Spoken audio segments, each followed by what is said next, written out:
13 investigates a very disturbing case involving an Indiana toddler.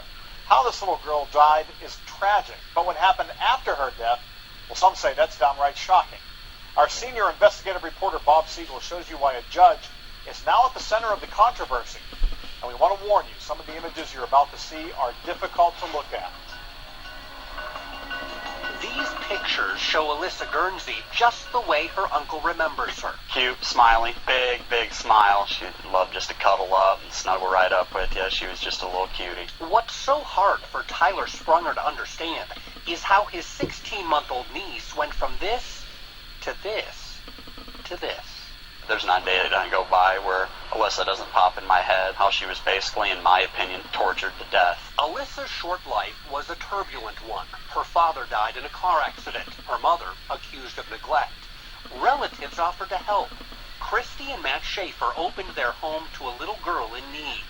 But it's here, in the custody of the Schaefers, that things somehow went from bad to much worse. Just a few months after going to live with her cousins, Alissa was rushed to Parkview Hospital in LaGrange. Christy Schaefer told police she found Alissa not breathing and unresponsive. Paramedics and doctors worked on Alissa for more than an hour, but they could not save her. And then the investigation. Doctors found numerous bruises on the toddler's leg, face, and head. An autopsy also showed she had lacerations inside her mouth and hemorrhaging around her brain. Hair was missing from Alissa's head, and she had a fractured arm. Christy Schaefer told police some of that could have happened when Alissa was knocked down by the family dog. But an independent expert brought in by the coroner determined Alissa's injuries are most consistent with inflicted trauma, such as child abuse. The coroner ruled Alissa's death a homicide. Some expected Christy Schaefer to be charged with child abuse or manslaughter, or even murder. But the LaGrange County prosecutor didn't file charges at all. Instead, he did something he had never done in 10 years as a prosecutor. He convened a grand jury, and he let them decide whether to charge Christy Schaefer. Based on evidence presented by the prosecutor, the grand jury decided to indict Schaefer on a much lesser charge, neglect of a dependent. Why was a grand jury called in this case? Why wasn't she just charged by you in the first place? It was a very controversial case. Prosecutor Jeff Weibel did not want to sit down for an interview, so I spoke with him outside his office. It wasn't clear to me what the best charge would be, so I thought a grand jury would be the best remedy for that dilemma.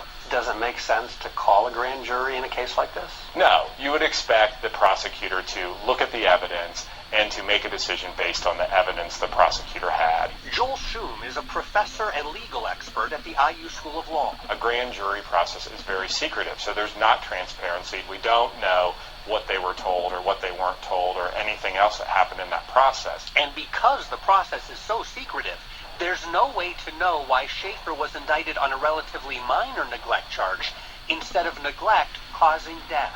The autopsy specifically says homicide due to blunt force trauma to the head. You don't think this is just a neglect case? No, the little girl was covered in bruises. Her hair, it was ripped out of her head. That comes from killing a child. Christy Schaefer accepted a plea bargain. She pled guilty to neglect of a dependent, and at the same time, she denied doing anything to cause the child's injuries. What really happened to Alissa that day? Well, we may never know the real answer. But more than 2 years after her death, there are more questions than ever. Disturbing questions, not just about the crime, but also about the punishment. Judge Scott Vanderbeck accepted Schaefer's plea. He could have sentenced her to 20 years in prison. But Schaefer had no criminal history, and her court file was stuffed with more than 100 letters from family and friends asking the judge for mercy. The judge sentenced Schaefer to just 4 years behind bars. And at the same time, he extended an unusual invitation. He told Schaefer to come back in a couple of months to have her sentence reduced even further. Very rarely does a judge encourage a defense lawyer to file a motion and ask for a modification. So that's certainly surprising. Even more surprising, when Schaefer came back to court, the judge did not just reduce her sentence, he set her free. The woman who pled guilty to neglecting Alissa Guernsey served just 77 days behind bars. You argued against that. Absolutely. I was against the modification. I did not think it was warranted. 77 days wasn't enough. Alyssa's uncle agreed. He organized protests around the county courthouse to let others know what had happened. She only got it for neglect, not abuse or murder. That's wrong. I feel it's small town politics at its best. What do you mean by that? Somebody knew somebody that knew somebody that, had been involved in the community. The links and the connections are there. What kind of connections? Well, around the courthouse, it seems a lot of people know Christy Schaefer's family. Are you friends with the family? Do you know the father? I know Christy Schaefer's father.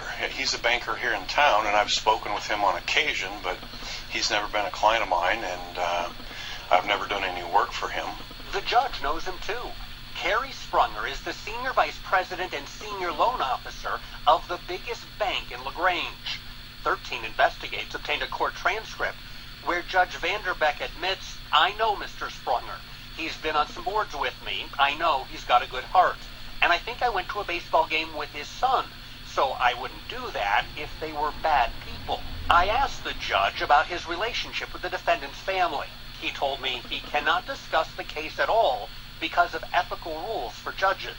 But both the judge and the prosecutor deny any conflict of interest. Still, questions remain. There's just too many shady things in this case. The process is, from the beginning to the end, a very unusual case. Perhaps the biggest question, was justice truly served for a little girl who died of a homicide? Somebody has to stick up for her because nobody did. You cannot take a life and not have to pay for it.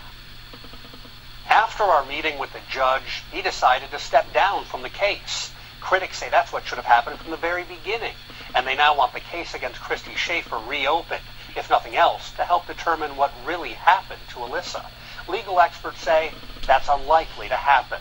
In the meantime, Schaefer is out on parole and living at home. We visited the Schaefer family to get their side of the story. They chose not to comment. I'm Bob Siegel, Channel 13, Eyewitness News.